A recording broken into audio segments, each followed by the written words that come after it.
Is Cyberpunk 2077 worth your time? That's the question I have to ask myself a lot when I play video games because I'm actually a dad who works full time.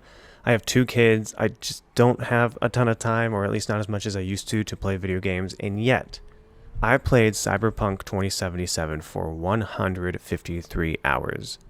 It actually took me 9 months to beat Cyberpunk all in all. It's the most time I've ever put into a single player game. Typically, when I play games, I do some side stuff and I'm done. I'm not a completionist. I'll be like, I'll call myself an 80%tionist. I'll do like 80% of what there is to do in a video game. But yet, I still kept playing Cyberpunk 2077. I grew to absolutely love this game. At first, I didn't really like it. Side note, I die here, and I was completely surprised that I died here because this is just like a nothing mission, but yet I still died, which is crazy. But yeah, so let's just go ahead and talk about it. I may have already spoiled the ending of the question, or the answer to the question by saying that I grew to love this game, but yeah, let's ask ourselves, is Cyberpunk 2077 worth your time? To start off with, let's talk about the gameplay that you're seeing here. This is late stage gameplay. I'm max level 60, as you can see, which you can only get to level 60 by having the Phantom Liberty expansion, so I'm max level 60. I tried to avoid any major story spoilers. I do one side mission all the way through to completion, and then I do 2 gigs, or essentially like mini side missions. So if you're sensitive to spoilers at all, there will be, some minor ones, some iconic weapons, maybe 2 or 3 iconic weapons that you'll see here, and a side mission. But in a game that's 153 hours, I mean, this is really, really a minor part of minor spoilers, what I'm showing you. So 153 hours, again, that is a lot of time. This is hilarious. My car flipping over, and like the physics in this game sometimes just don't make sense. That car flipping over just cracks me up. So yeah, anyway, 153 hours. This is already a lot of time, but it becomes an even bigger commitment when you consider the time period that I played this game in. I started playing this game in 2023. So I had Baldur's Gate 3, Tears of the Kingdom, Alan Wake 2, Spider-Man 2, and a handful of other games that all came out in 2023.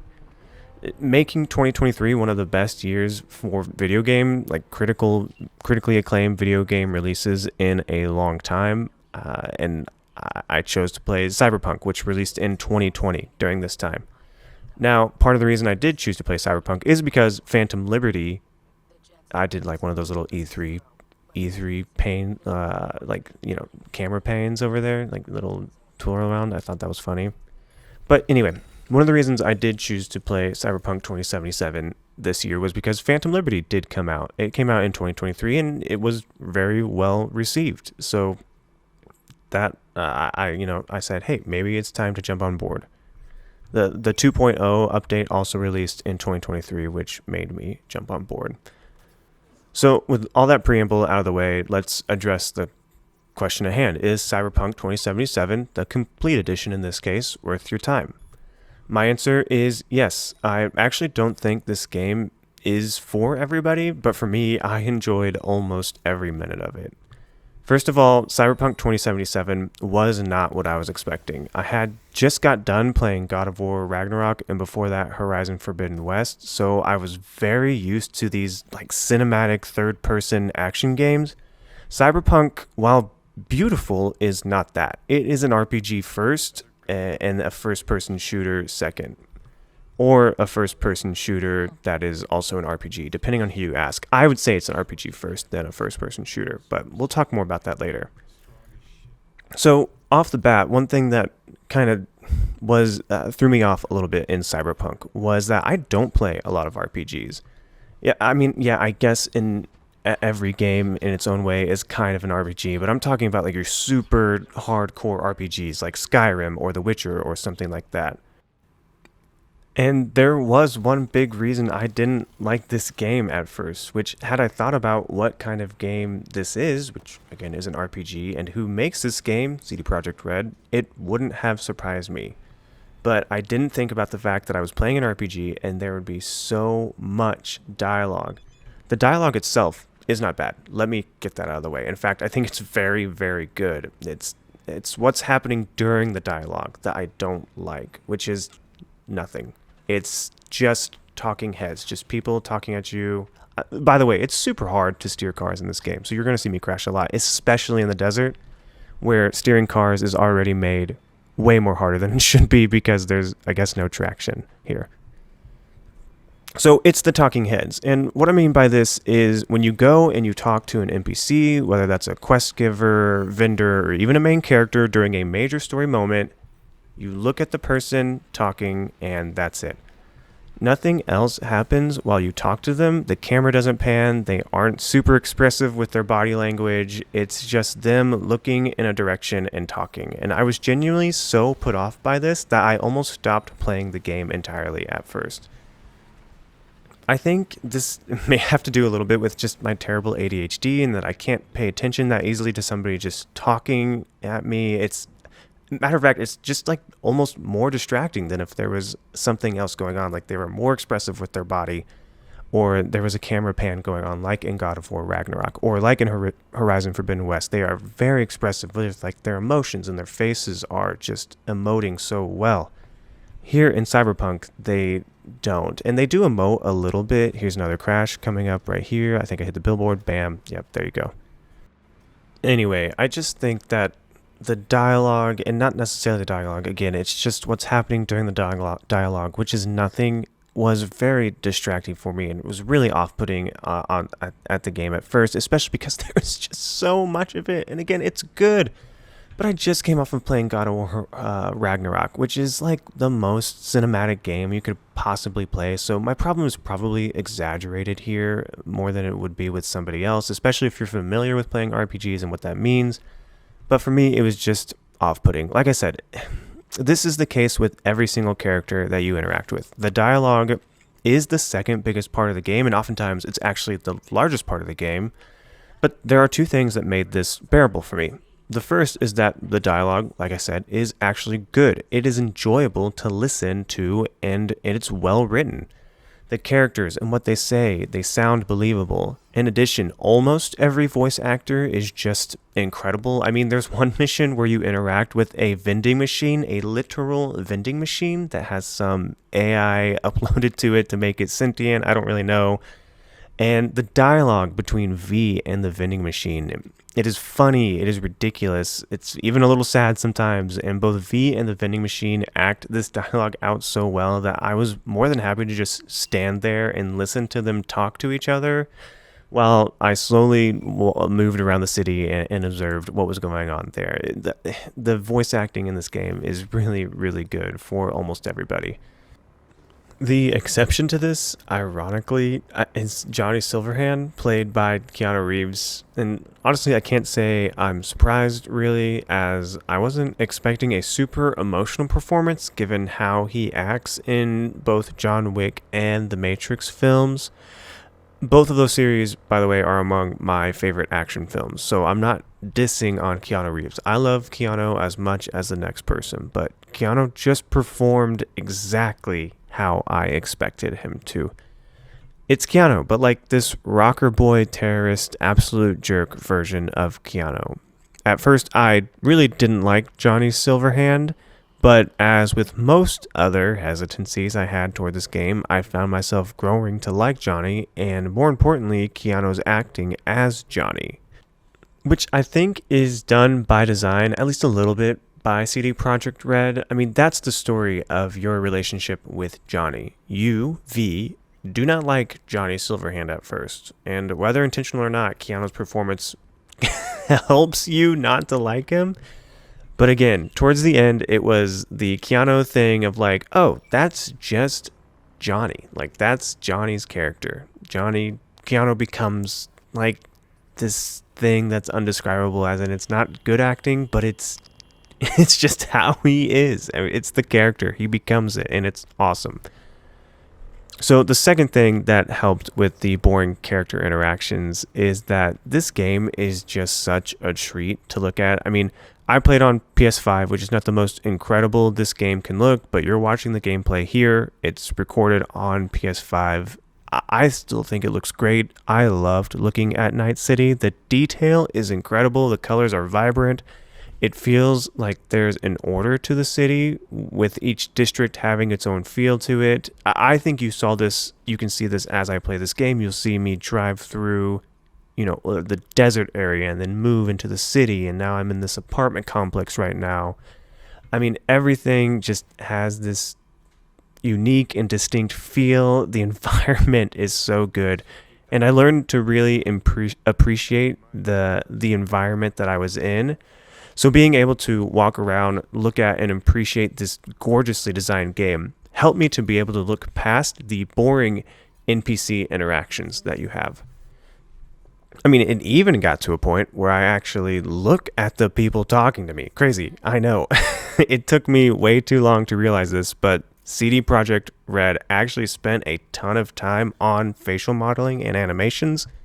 I mean, I'll say this much. I'm playing Spider-Man 2 right now, and I sincerely think that the facial work and dialogue is way better in Cyberpunk 2077 than in Spider-Man. At least the facial modeling and how their lips move whenever they talk, that is. But there's a little caveat to this. Sometimes you can't look at the environment, and this killed me when it happens. These situations only happened occasionally, like maybe 3 times in a game, and now that I'm thinking about it, I think it was more than that actually. But something like meeting somebody in a diner, or maybe that's it, meeting somebody in a diner. Oh, a hotel room. You do meet somebody in a hotel room. Don't worry, it's not what you think it is. But when you meet someone in one of these situations, you're just forced to stare at them. You can't walk around, you can't turn around, you can kind of see what's going on in the background, but that's it.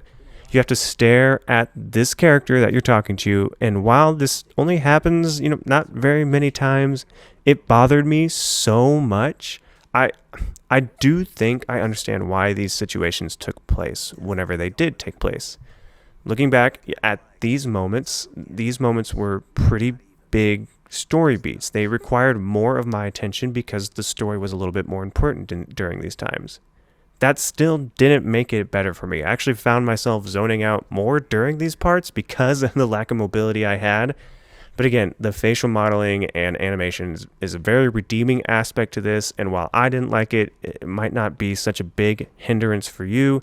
The game's still totally enjoyable, and especially because these moments happen pretty infrequently. Although, because of these moments happening during big story moments, that left me, again, a little fuzzy on the story, which already isn't a good thing considering what I already had to say about the story.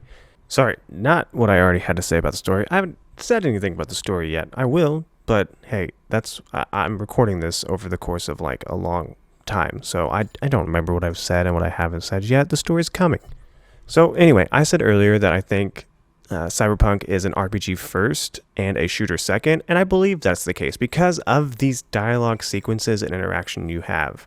I mean, I think to a first-person shooter that doesn't really have you talk or stare at somebody. Take Call of Duty, for example. It's been a while since I've played a COD game, but from what I remember, your narrative beats don't involve nearly as many talking heads as Cyberpunk does. And for that reason, I would say if you like playing RPGs and first-person shooters, you're going to like Cyberpunk. I mean, I don't think there's any question about that.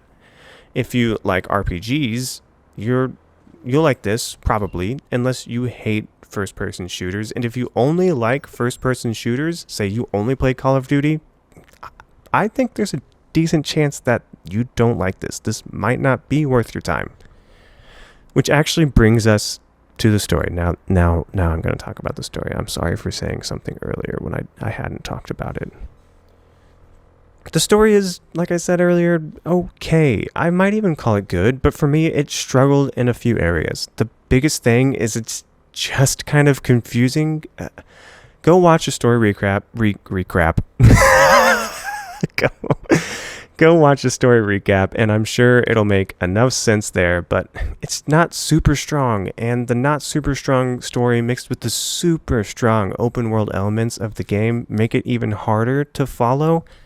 For example, there's a side character named Takamura. He's there pretty much throughout all of Act 2. He's not there too much in Act 1, and he's largely absent from Act 3, depending on the choices you make. I don't think I'm spoiling anything by saying that. It's an RPG. Your choices are going to affect Act 3, hopefully. So, slight spoilers, but I guess one of the big missions is one where you go to a parade to get some information from somebody and then kidnap them. I think that wasn't part of the plan, though. I don't really know. It was really confusing. I didn't really know what was going on during that mission or why we were doing it, especially because I just got done doing a lot of open world stuff right before that. I legitimately had to watch a story recap myself to catch me up to speed on what was going on up until that main point in that mission, because I just didn't know what was happening. The story wasn't memorable enough. Memorable, that's the word. I'm dumb. The story wasn't memorable enough for me to be able to recall off the top of my head without watching that story recap, and I couldn't really remember why I was meeting Takamura to begin with there. I actually remember some of the arcs and characters for the people that I did gigs with or for, which gigs are essentially a side mission if you didn't know, and we'll come more to that later, but I remembered the character arcs of some of these side stories that I did more than I actually remembered the main storyline with this character, Takamura. Another example of this is there's another side character, Anders Hellman, who makes a sort of minor appearance in the middle of the game. Like, it's not super minor, but you'll forget. I mean, I did anyway. And then sometimes at the end of the game, depending on what you do, he can show up again, and V's like, "Oh, look who it is, Anders Hellman." And I'm here like, who? I had to legitimately look up his name just to write this section of what I'm talking about. I could not remember his name when I'm thinking about it. And that's just another example that some of the characters aren't super strong. There's a lot of them. The story takes some turns that I don't think it needed to take, especially when it's so spaced out with this beautiful open world design. Which brings us to the open world and side content. All of the gameplay you've been watching here has all been side content. None of it has been main mission story stuff. And all of the side content, almost all of the side content, in my opinion, is just as good, if not better, than the main storyline content. As I said earlier, I think this game's story would have been serviceable, but only if it weren't for the open world design of Cyberpunk. If this game were linear, something akin to The Last of Us, then I think the story would have been okay, maybe, but it would have lacked the amazing side content. And the side content again, is just so stinking good. How am I supposed to remember a story when I do 90 hours of not main story stuff before continuing on with the main mission? A main mission that, in my opinion, is kind of forgettable too. I'm not a completionist. Normally, I'm like an 80%tionist. I think I said that already, which is about what I was here. Almost, actually, I think I was a little less than that. Almost all of the side content is spectacular. Between the people you can befriend, the storylines you can uncover in the side missions, even the gigs, which gigs in any other open world game are just your checklist things where you go here, you do X thing, and bing, bang, boom, you're done. What I said there, again, should just be a generic checklist objective. But here, the gigs are always so unique and engaging that I loved doing almost every single one of them. The reason I'm not saying every single one of them is because I'm sure there was one or two that I thought were just fine. And they actually took me a while to realize that I loved to do them on brand for the rest of the theme of this game. At first I didn't like it, but then as I continued to play this game, the more that I continued to love it. I think the reason for that is because these gig type missions, I had the open world checklist mindset in my head when doing them. Like, I would get a gig from a fixer. A fixer is essentially a recruiter for these jobs. You're a gun for hire, and they help you find multiple jobs from different people. So I would get a job from a fixer, and at first I was like, okay, cool, jobs. So I just go here, kill someone or save someone or both, and I'm done. And that's largely true, but in this game, the backstory for every single one of them is different and compelling but you kind of have to stop and appreciate them for them to make that impact on you. Like I said, at first I was just going through the motions of this checklist item. Then I started noticing that each character that I interacted with was at least somewhat compelling. And then I started reading the longer description the fixer would text me after they got off the phone with me, which they all do. They call you, say, I have this job for you, and then they text you some more details. At first, I skipped this because my dumb ADD gamer brain couldn't be bothered to read while I'm playing a video game. But then once I started to do that, these gigs became one of my absolute most favorite parts of the entire game. And there are tons of them. I cannot understate how excellent this simple checklist side mission set what should be a simple checklist side mission set in Cyberpunk is, and how much it really did redefine my expectations for what open world mission design could be. Not even mentioning the actual side missions and the characters that you meet. There are 4 side characters you can meet and form relationships with. You've likely already heard the name Pan Am and Judy for reasons, but you might not have heard the name Carrie Uridine or River Ward. I think Ward was his last name. I'm pretty sure. But River for sure was his first name. And all of these people, Pan Am, Judy, River, Carrie, are all amazing people. They're genuine people with weaknesses and interests and personalities. And it was just a joy to get to know all of them and know their story. All of the side content in this game, be it the gigs or the relationships or just side missions that have their own story, they're all so good in Cyberpunk, but they're perfect, in my opinion, when you get to Phantom Liberty. I'm going to start talking about Phantom Liberty now, and I don't know what to say about Phantom Liberty other than it's just what the base game did, but perfected, in my opinion. The gigs are good in the base game. They're incredible in the expansion. The things you do actually feel like they have impact because the characters will follow up with you afterwards whenever you complete a job for them. I'm a little distracted though, honestly, watching this gameplay because while I'm over here ranting and raving about Phantom Liberty, this is one of the side missions that you do in Phantom Liberty, and in my opinion, this is the most boring one. It brings to attention what I've been talking about, where the game is a lot of talking and listening, and it's the RPG first element in a first-person shooter second. Now, granted, I spec'd really heavily into Netrunner during my playthrough for my build, so a lot of the stuff that you're seeing here I can just look at and turn off. So I imagine if I was doing something differently, then it would be more shoot-tastic. But here, I think this really highlights the problem that I had with Cyberpunk. I remember doing this mission. I did this mission twice, by the way. Once the first time and once to record this gameplay footage. And both times, I'm not kidding you, both times I fell asleep. I fell asleep towards the end here. You'll maybe see why. And okay, let's talk about Phantom Liberty again.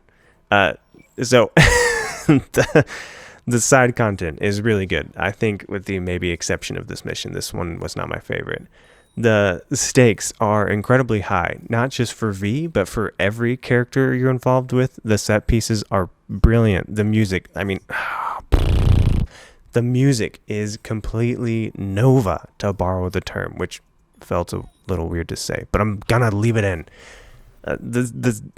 Seriously, go listen to the first 3 or 4 tracks from Phantom Liberty, probably just the first 2, you'll get the idea, and then listen to a song called K9 and you'll see what I mean. The music is so good to listen to.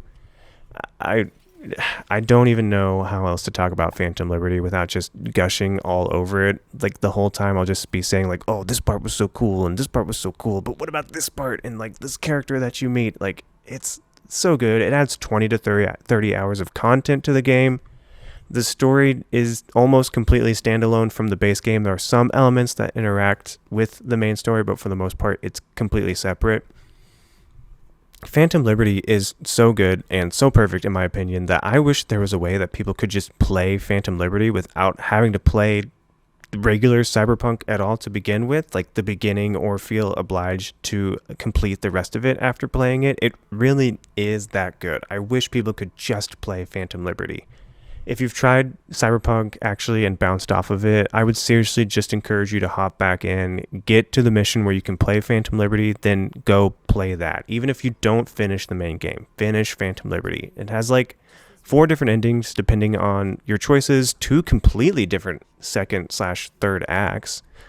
One of them completely switches the genre of the game from first person shooter RPG to, well, I don't want to spoil it, but it's not, it doesn't become a cozy game. Let's say that much. I wish everyone could experience Phantom Liberty. I wish Cyberpunk, the game, was Phantom Liberty whenever it launched, but here we are in 2023, and it finally got to the point where it is what I'm talking about right now, which is fantastic. But even if this just got one person to play Phantom Liberty, then that job well done for me. I mean, I really want people to experience this because it's so good. The story, the stakes are high, the characters are incredible. It's so good. I don't know what else to say. So let's talk about the combat a little bit now, since I've been talking about everything else except for what is the second biggest part in this game. In my opinion, second biggest. Depending on who you ask, they'll say it's the biggest part of the game. But it's the combat. The combat is good. It's really good.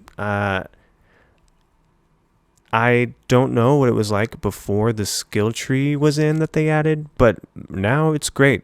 You can spec into different kinds of combat classes. Again, the footage you're seeing here, my build is Netrunner, so I spec'd my character heavily into that. I think my headphones just died.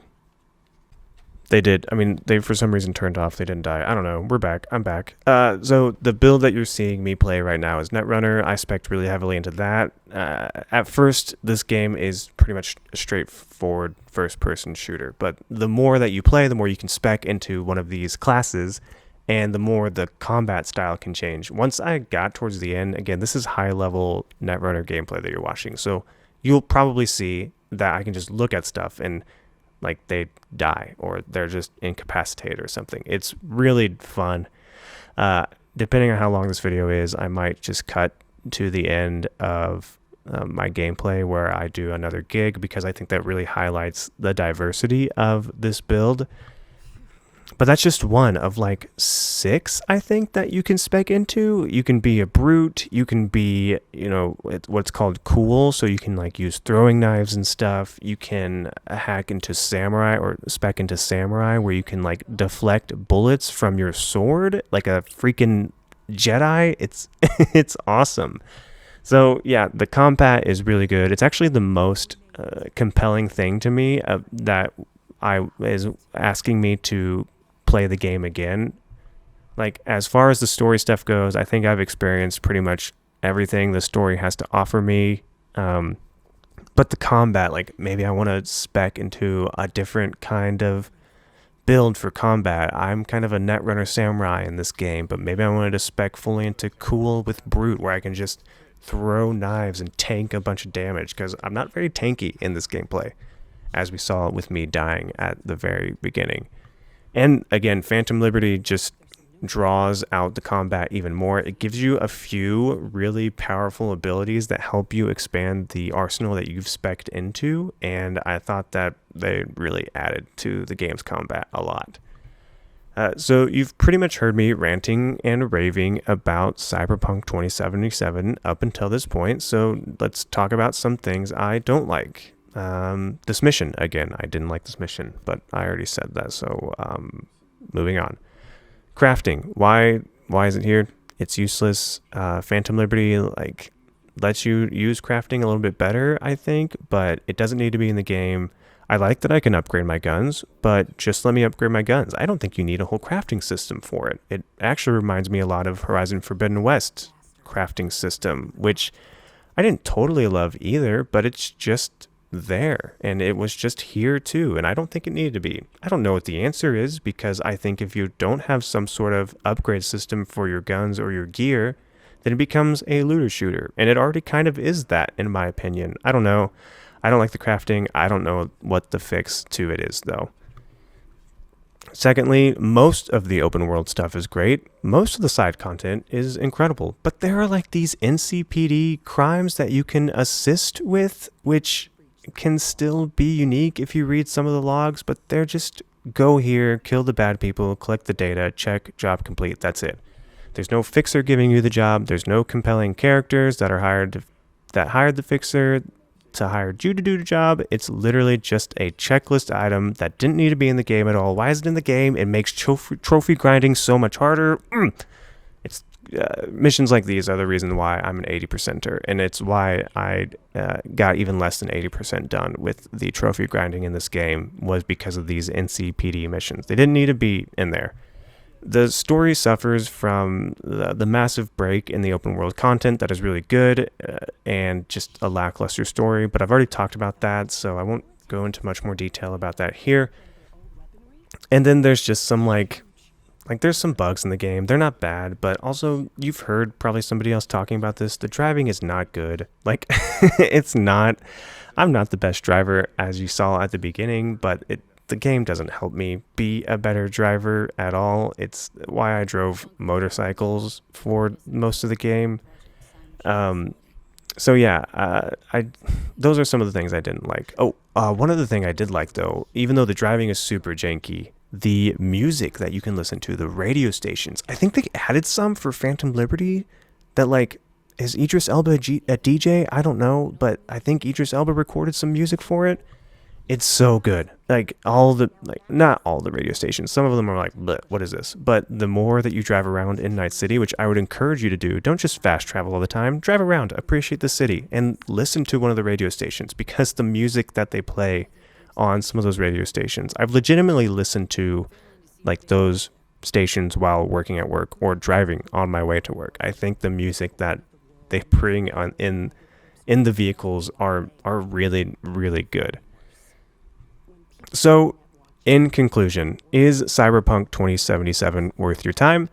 Especially for people like me who maybe have a kid at home and work full time, or maybe they just work full time, or maybe you have other hobbies and you don't dedicate, 8 hours a day on a weekend to playing a game. Like the most I can play is 2 hours a night. That's the most I can play usually without going up much later for my bedtime. So, is Cyberpunk, I didn't need to tell you that, but I did. So is Cyberpunk 2077 worth your time? I think it is, in my opinion. 153 hours of it, maybe not. Really quick, what you're seeing here, I was aiming my sniper at this guy, and he's like, whoa, put your weapon down, guy. And I didn't, and I just kept aiming at him because I wanted to zoom in, and he's like, that's it, then I'm gonna kill you. And I'm like, oh, well, that makes sense. I was pointing a sniper at you, but so I reloaded it, and then I had to do my least favorite mission again by skipping through it. So I'm going to just skip through this in the edit for you till I get to the end, because as you can see, I had to do the whole thing over again. So anyway, yeah, is Cyberpunk worth your time? 153 hours of it for me, I think it is. Not all of those hours are great in my opinion, but most of them are. Most of them are really, really good, especially whenever you get to those 20 to 30 hours in Phantom Liberty. The story is kind of mixed, but I think ultimately it sticks the landing just because how I did grow attached to Johnny, and I wanted to see that through to the end. The open world missions, again, are fantastic. The environment of the world is fantastic. I think the game is worth your time. I think it's worth experiencing.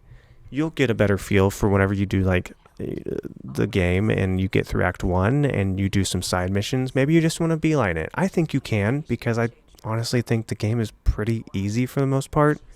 If you just do some side content, level up a little bit, you'll be able to beat it, no problem. I think Phantom Liberty did get a little challenging towards the end, so you might want to spec up a little higher for that, but overall, yeah, I think you don't have to put 153 hours into this to enjoy your time. I think if you wanted to put 90, you would probably enjoy it. I think if you wanted to put 40 in, you might not enjoy it as much as I did, because I really enjoyed the side stuff and the main story stuff was okay for me.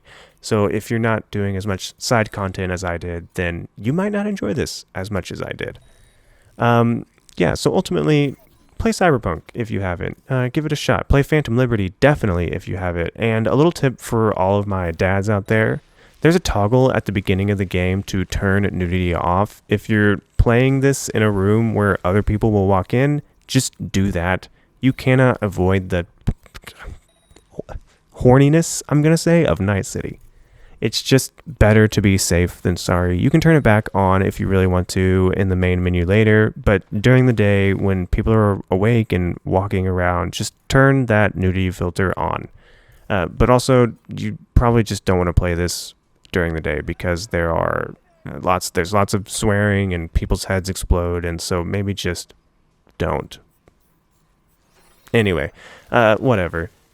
Play Cyberpunk. Let me know if you watched this video all the way through, 35 minutes. That's really long. If you liked it, this is my first time doing something like this. I've always kind of wanted to, and Cyberpunk just made me want to talk about it, and so I did. This gameplay is mostly continuous because I'm literally just recorded this on my PlayStation and uploaded it through SharePlay. I didn't do any Adobe Premiere. I didn't do Acrobat or whatever the other one is called on Mac. Just uploaded it through SharePlay. So if you did like it or somebody likes it and says they liked it, maybe I'll do another one. I'm playing Spider-Man 2 right now, and I already have some thoughts about that. So we'll see. Thank you. I guess people say like and subscribe at the end here. I don't know. Do whatever you want to. Share the video, though. That would help me. At least sharing the video to someone. Bye.